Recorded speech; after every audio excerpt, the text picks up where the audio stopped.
جب شواہد کو سامنے آئیں گے تو پھر اس کے اوپر بات ہوگی، مگر آپ یہ بھی یاد رکھیں کہ ان کی معافی کا اختیار ہمارے پاس ہے، یعنی کہ صدر مملکت کے پاس ہے۔ تو اب آ جاتے ہیں، یہ میں دونوں کو میں مرجی کروں گا، میاں نواز شریف صاحب کو اور بلاول بھٹو صاحب کو بھی ساتھ ساتھ ان کو بھی میں ڈسکس کرتا جاؤں گا۔ تو میاں نواز شریف صاحب بلاہر کافی دیر بعد، کیونکہ یہ پراکسی پالیٹکس یہ کرتے ہیں، یہ پارٹ ٹائم پالیٹکس کرتے ہیں کہ جب ان کو ضرورت، جب ان کو بولا جاتا ہے کہ آپ چپ کر جو، یہ چپ کر جاتے ہیں، کیونکہ مٹی کے مادو کی طرح یہ بولتے ہیں، اور جب ان کو جو ہے نا حکم ہوتا ہے تب یہ بول پڑتے ہیں۔ تو پنجاب کے اندر ایک تقریب تھی، مریم نواز شریف صاحبہ نے پنجاب کے اندر اپنا گھر اپنی چھت کے نام سے ایک پروگرام شروع کر رکھا ہے، اس پروگرام کے بھی میں ڈسکس کرتا ہوں، کیونکہ یہ سندھ حکومت سے چلایا گیا پروگرام ہے، تو اس کی جو ہے نا وہ کوئی چیک وغیرہ تقسیم کا مسئلہ تھا، تو اس کے اندر میرا خیال ہے شاید الحمرہ یا کسی جگہ پر اسی طرح، یعنی کہ وہ ان جو کلوزڈ جو ہے نا یہ ایونٹ تھا، اس کے اندر میاں صاحب نے خطاب فرمایا۔ میاں صاحب نے خطاب کیا فرمایا، اور اگر ہم اس کو پولیٹیکلی انالائز کریں تو میاں صاحب کا خطاب ہمیشہ کی طرح کنٹینٹ لیس تھا، فیلئر خطاب تھا، اس کے اندر کوئی بھی پولیٹیکل کنٹینٹ نہیں تھا، اور بنیادی طور پر میاں صاحب نے اس کا خطاب کے اندر جتنی بھی چارج شیٹ انہوں نے فریم کرنے کی کوشش کی، تو اس کا جواب بجائے وہ کسی اور سے پوچھتے، اپنے گریبان کے اندر منہ جھانک کر دیکھ لیتے ڈال کر، تو ان کو یہ جواب مل جاتا۔ تو میاں صاحب نے تقریب سے خطاب کرتے ہوئے انہوں نے فرمایا کہ ان کی 2 بار حکومت ختم کی گئی، تو پاکستان ترقی کی طرف جا رہا تھا، اور دوسرا انہوں نے پارٹیوں کا انہوں نے موازنہ کیا، اگر انہوں نے موازنہ کرنا ہے پی ٹی اے کے ساتھ موازنہ نہ کریں، پاکستان پیپل پارٹی کے ساتھ موازنہ کرے۔ محترمہ بینظیر بھٹو کی اگر 2 حکومتوں کا موازنہ کرنا ہے تو محترمہ بینظیر بھٹو کی حکومت کے ساتھ موازنہ کرے۔ غلط بیانی، دروغ گوئی ان کے اوپر ختم ہے۔ ایٹمی ٹیکنالوجی کے حوالے سے وہ کہتے ہیں کہ وہ ایٹمی ٹیکنالوجی کو لے کر آئے، وہ شہید ذوالفقار علی بھٹو لے کر آئے تھے، وہ انہی کے دور کے اندر جو ہے نا یہ مکمل ہو چکا تھا۔ چاغی کا تعین بھی شہید ذوالفقار علی بھٹو نے ہی کیا تھا، جہاں پر آپ نے جا کر ایک بٹن آن کر کے جو ہے نا آپ نے دھماکہ کیا، آپ نہیں کرنا چاہتے تھے، آپ کے فیس امپریشن اگر آپ ان ویڈیو کو دیکھیں تو آپ کے وہ کمپلائی نہیں کرتے تھے کہ ایک ایٹمی ملک کا جو ملک ایٹمی طاقت بننے جا رہا ہے، اس کا سربراہ جو ہے نا یہ ایٹمی دھماکہ کر رہا ہے۔ تو بہرحال یہ سوچ چاند کرنے کا کریڈٹ یقینی طور پر آپ کو جاتا ہے، باقی جو ایٹمی جو ٹیکنالوجی لے کر آئے وہ شہید ذوالفقار علی بھٹو لے کر آئے، اور انہوں نے اپنی جان کا نذرانہ بھی اس کے اوپر جو ہے نا وہ پیش کیا، اور ایٹمی پروگرام کو رول بیک نہیں ہونے دیا۔ باقی حکومتوں کے اندر بھی وہ کسی نہ کسی صورت میں وہ چلتا رہا، چاہے وہ محترمہ بینظیر بھٹو کی حکومت ہے، ضیاء الحق کی تھی، یا کسی اور کی بھی حکومت تھی، تو اس کے دور میں یہ پروگرام چلتا رہا، حالانکہ یہ 1976 تک یہ مکمل ہو چکا تھا، 1976 یا 77 تک مکمل ہو چکا تھا، اور شہید ذوالفقار علی بھٹو کو موقع نہیں ملا کہ اس کا ایٹمی دھماکہ وہ کر سکتے ہیں۔ تو میاں صاحب نے اس کے اوپر بھی دروغ گوئی کی، پھر انہوں نے بولا کہ 2 بار میری حکومتوں کو جو ہے یہ ختم کر دیا گیا، تو کیوں ختم کیا گیا؟ جناب اس کا جواب آپ کے پاس ہے کہ آپ کی سازشیں، جب آپ نے محترمہ بینظیر بھٹو کی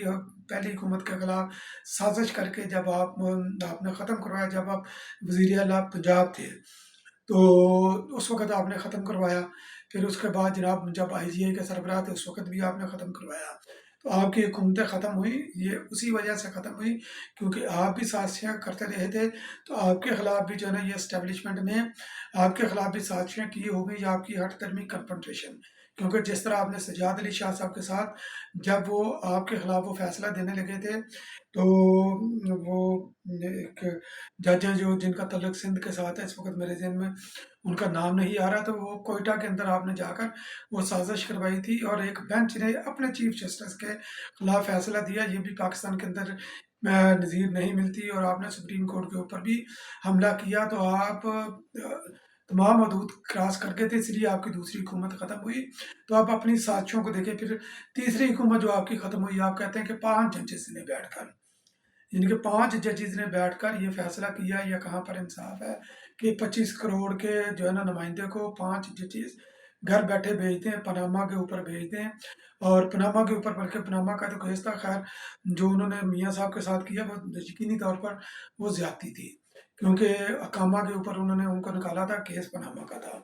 تو مگر اس کا جواب بھی آپ خود اپنے سے ڈھونڈیں۔ جب آپ یوسر رضا گیلانی صاحب کے خلاف افتخار چودھری کی محبت کے اندر یوسر رضا گیلانی صاحب کو جب آپ نے گھر بھیجا تھا، آپ کو اس وقت بھی منع کیا گیا تھا کہ یہ پارلیمنٹ ایشو ہے، عدالت کے اندر لے کر نہ جائیں، پارلیمنٹ کے اندر اس کو جس طریقے سے ریزالو کرنا ریزالو کریں، مگر نہیں، آپ کالا کوٹ پہن کر افتخار چودھری کی عدالت میں گئے، یوسف زئی گیلانی صاحب کو چند سیکنڈ کی سزا دلوا کر آپ نے ان کو ان کی حکومت ختم کروائی، تو اس کا آپ کو اس کی قیمت جو ہے نا یہ ادا کرنی پڑی۔ اس کا جواب بھی آپ کے اسی کے اندر ہے۔ باقی پھر آپ نے جو نا لوڈ شیڈنگ کے حوالے سے بولا کہ لوڈ شیڈنگ ہم نے آ کر ختم کی، غلط، بالکل غلط آپ فرما رہے ہیں۔ محترمہ بینظیر بھٹو نے 1993 کے اندر جو ہے نا یہ تھر کول 1990 کے اندر 93 کے اندر، تو انہوں نے تھر کول پروجیکٹ کا انہوں نے جو ہے نا آغاز کیا، غالباً شاید 89 یا 90 کے اندر کیا تھا حکومت ختم ہونے سے پہلے، تو اس کے بعد پھر 93 میں بھی انہوں نے شروع کیا تھا تھر کول پروجیکٹ کو بند آپ نے کیا تھا۔ تو اس کے بعد 18ویں ترمیم کے بعد جو ہے نا یہ سندھ حکومت نے اس کو شروع کر کے پایہ تکمیل تک پہنچایا۔ تو بجلی محترمہ بینظیر بھٹو کے دور میں کے اندر بجلی کا بحران بھی ختم ہو گیا ہوا تھا۔ معاشی ترقی بھی محترمہ بینظیر بھٹو کے دور میں ہوئی تھی، جس کا ثمر جو ہے نا یہ آپ نے لیا۔ آپ نے جتنے بھی جو ہے نا یہ پروگرام تھے، آپ نے کھاؤ پروگرام شروع کیے جن کے اندر دیہڑیاں لگتی ہیں، چاہے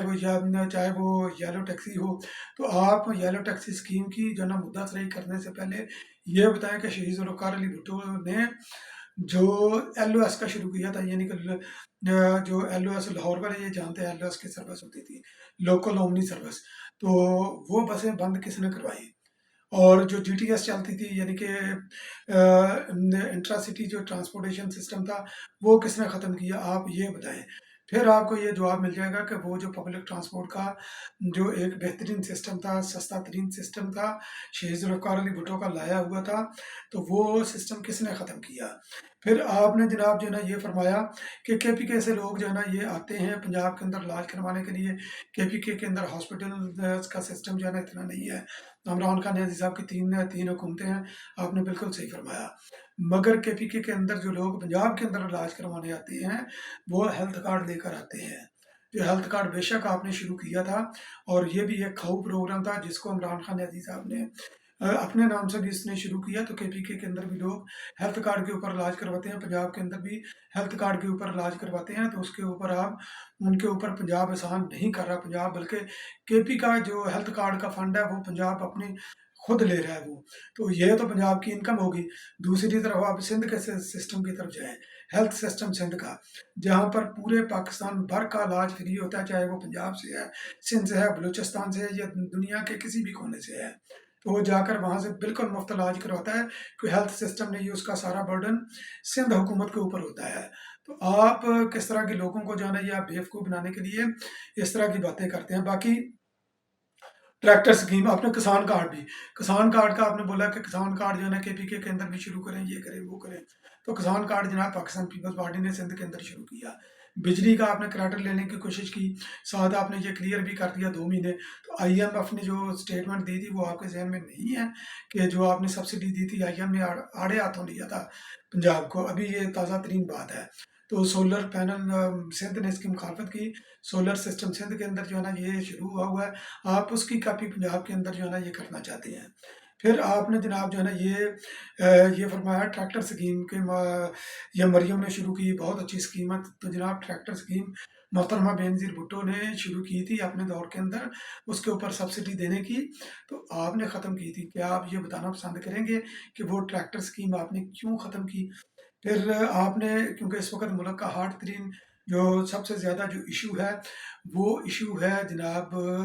اس وقت آئینی ترامیم کے حوالے سے، جو جوڈیشل ریفارمز کے حوالے سے ہے، اس کے اوپر تو آپ نے ایک لفظ بھی نہیں بولا اپنی تقریر کے اندر، حالانکہ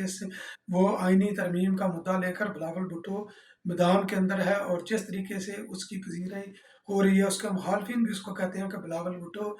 جیت نہیں گیا بلکہ وہ جیت چکا ہے، اور کوئی بھی پاکستان کے اندر، بلکہ طلعت حسین کا یہ میں کوٹ کر رہا ہوں کہ وہ کہتے ہیں کہ پاکستان کے اندر کوئی بھی ایسا لیڈر نہیں،